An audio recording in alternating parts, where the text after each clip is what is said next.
Happy Tuesday, I'm Natalie Shepard, and this is your CBS 58 Quickcast. Let's get to your ready weather forecast. It's dreary, soggy, lots of words to describe today, Drew. I know, and we had 72 degrees at midnight and temperatures have fallen ever since. Here's a look throughout the rest of this evening. Plan on that steady rain to move across southeastern Wisconsin through 10 o'clock. Now after midnight, we'll start to see that rain taper off from west to east. An additional quarter of an inch, maybe a half an inch of rain expected, but I really feel once daybreak arrives, we will start to dry out. Mix of sun and clouds across the area tomorrow, and most spots will range between 52 and 54 degrees. All right, Drew, thank you very much.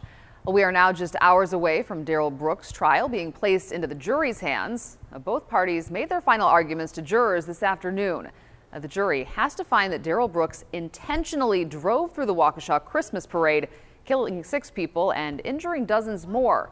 Now, intent was the main theme of the state's closing argument. The jury will begin deliberations either tonight or tomorrow morning.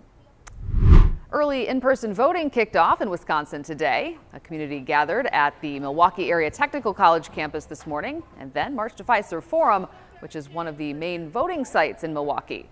Some important election dates to keep in mind. Early voting will run until Saturday, November 5th, and applications for absentee ballots have to be sent by 5 p.m. on November 3rd. You can find a complete guide on preparing for the polls on our website, CBS58.com. 40 million Americans with student debt are now in limbo. Last week, an appeals court issued a stay temporarily blocking President Biden's student loan forgiveness program. Well, the pause on the relief program came down Friday evening. We spoke to students at UW-Milwaukee who say they're worried. Financial aid advisors stress the stay, though, does not stop people from applying, so those seeking loan forgiveness should still apply. They can apply now and follow those updates closely. The Milwaukee Area Domestic Animal Control Commission, or MADAC, has a dog they believe was intentionally set on fire. Her injuries are extensive, making it a long road ahead for this dog.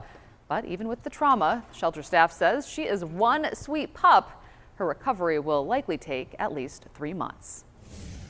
The most recent COVID vaccine booster is now available to everyone 5 years of age and up. Milwaukee County health officials say they're hoping people will take the time to get that shot. They say it is especially important right now as cold and flu season arrives, and numerous COVID variants are spreading across the country. In Milwaukee County, health officials say 62% of people have completed their primary COVID-19 vaccination series, but only 35% have gotten any booster at all. Jessa Reisbeck was in Bayview today for our CBS 58 Hometowns tour.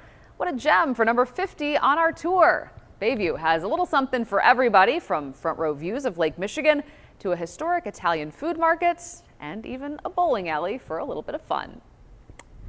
Well, the Packers are in an unfamiliar situation this week. The Green and Gold is a 10.5-point underdog against the Buffalo Bills Sunday night in prime time.